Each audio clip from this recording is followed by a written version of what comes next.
Joining me now for more is Democratic Congressman Steven Horsford, who's member of the Homeland Security and Oversight and Government Reform Committees.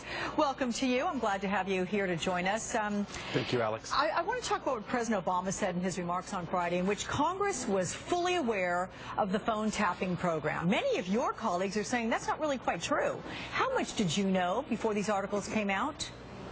Well, to date, we have not been fully briefed. There are some members of Congress who have been briefed, and that's actually one of the concerns that I have. This is an important enough program. The fact that information is being collected, every member of Congress needs to know how it works, what information is being collected, what it's being collected for, and who has access to that information. And as a member of the Homeland Security Committee and the House Oversight Committee, those are the questions that I have. There are some of your colleagues, I should think you've heard this, they are saying that one of the problems is no one shows up to the intelligence briefings. What do you think about that? Well, every briefing that I've been invited to, I attend as a member of the Homeland Security Committee.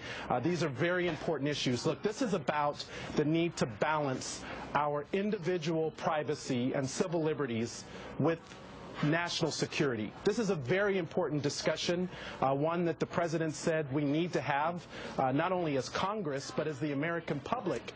And it's important that all of us are engaged and that we understand the implications of this very important policy. But I'm curious, so you attend these, you're on the Homeland Security Committee. Can others attend those briefings if they want to? And if you're part of a secured intelligence briefing, can you share any of that information with anyone without punitive action?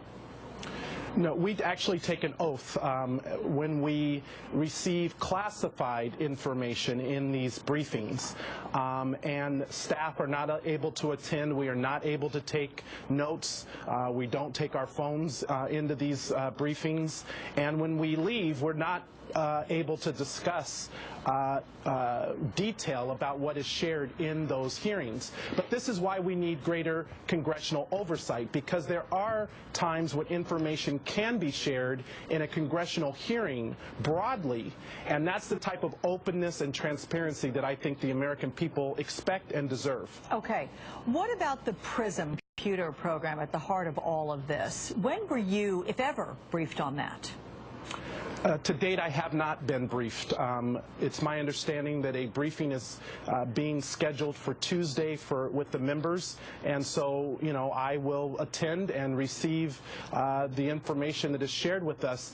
But again, if there's information that is affecting individuals and our civil liberties, we need to be able to have this discussion in the open, because ultimately it's my constituents that I represent that need to know what this means, why the information is being collected, and what it's being used for. Do you have any information on terror plots that were thwarted specifically by these programs, PRISM or otherwise? Well, what I do know is that about 1,800 requests were made through the FISA courts, and they were granted. And there is a level of oversight between the judicial courts as well as the approval that was made by Congress. You know, this was approved in 2008 and appears to be a policy that was used even prior to that.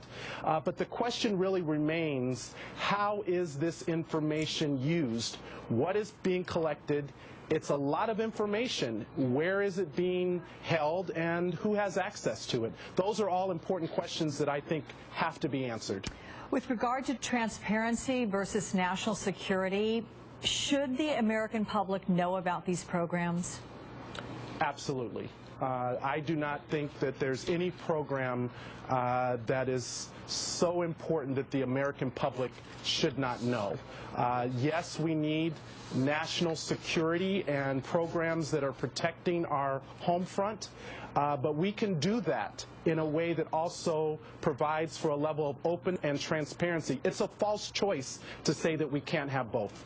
All right. Nevada Democratic Representative Steven Horsford, thank you so much for your time. We'll look forward to seeing you again. Thank you very much. In Paris, two sudden unusual